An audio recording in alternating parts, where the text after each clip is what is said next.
আসন্ন পঞ্চায়েত নিয়োগ পরীক্ষার জন্য যারা প্রিপারেশন নিচ্ছ তাদের সকলের কাছে আজকের এই ভিডিওটা ভীষণ গুরুত্বপূর্ণ। আর আজকের এই ভিডিওটিতে আলোচনা করা হয়েছে বাংলা সমচ্চারিত ভিন্নার্থক শব্দ।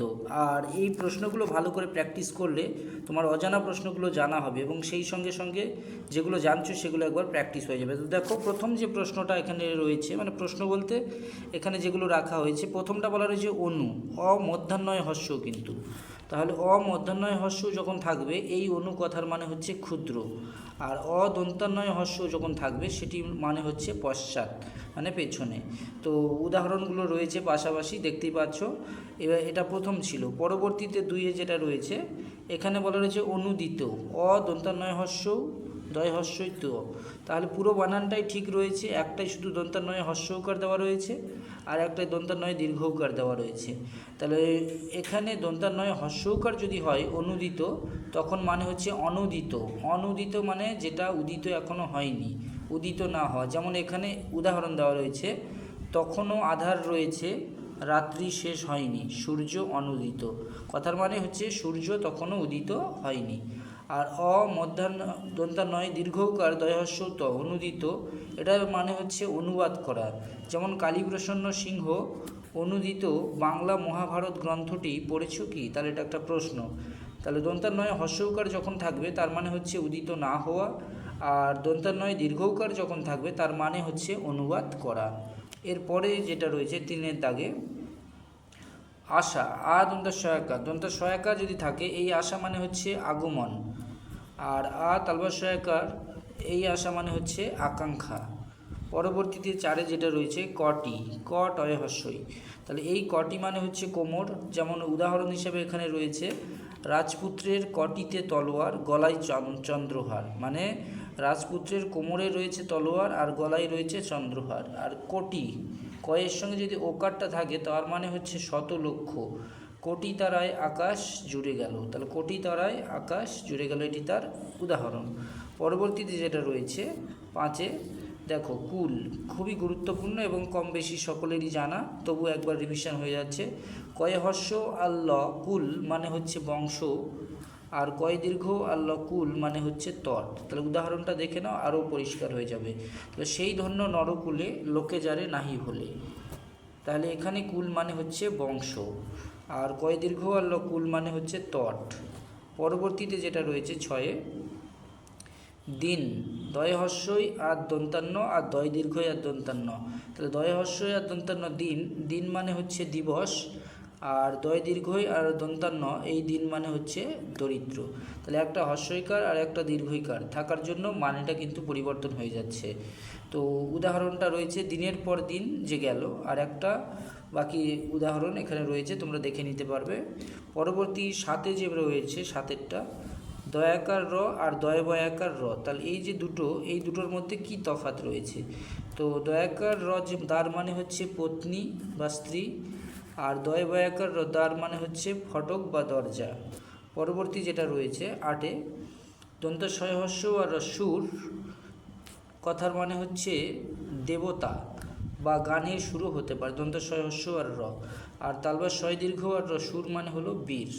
যেমন এখানে উদাহরণগুলো রয়েছে, সুরশ্রেষ্ঠ মেঘনাদ, তাকে পরাস্ত করা কঠিন। আর দন্ত হস্য আর র সুর মানে সুরলোকে বাজে জয়ের শঙ্খ। এগুলো তার উদাহরণ।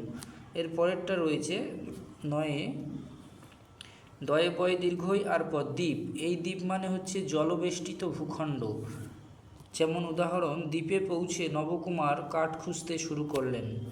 আর দয় দীর্ঘইকার পর দ্বীপ মানে হচ্ছে বাতি। এরপরে দশে যেটা রয়েছে লক্ষ্য, ল যুক্তক্ষ, আর একটা রয়েছে ল যুক্তক্ষয় জফলা। তা ল যুক্তক্ষ লক্ষ্য মানে 100,000, আর ল যুক্তক্ষয় জফলা এর মানে হচ্ছে উদ্দেশ্য।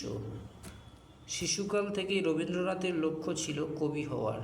তাহলে এইটা হচ্ছে রবীন্দ্রনাথের উদ্দেশ্য। বানানটা দেখো তাহলে বুঝতে পারবে, এটাই হচ্ছে তফাৎ। এরপরে 11 দাগে যেটা রয়েছে শ্বশ্রু মানে হচ্ছে শাশুড়ি, আর তারপরে স্বয়ময় হস্য, তারপরে শ্বশ্রু মানে হচ্ছে দাড়ি।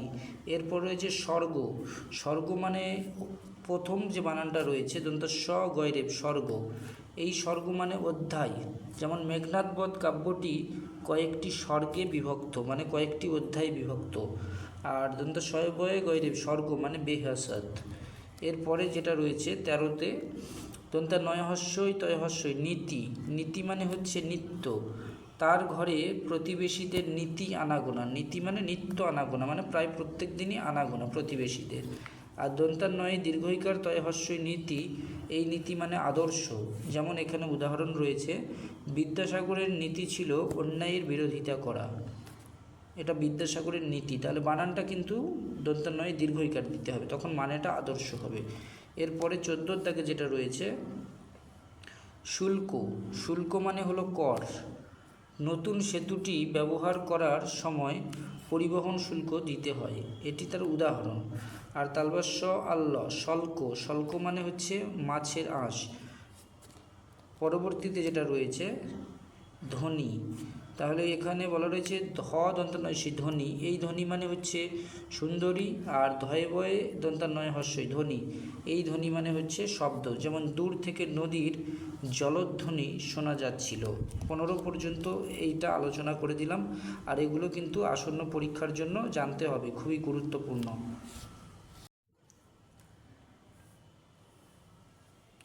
এরপরে যেটা রয়েছে প্রথমে বলা রয়েছে কপাল, কপাল মানে হচ্ছে ললাট।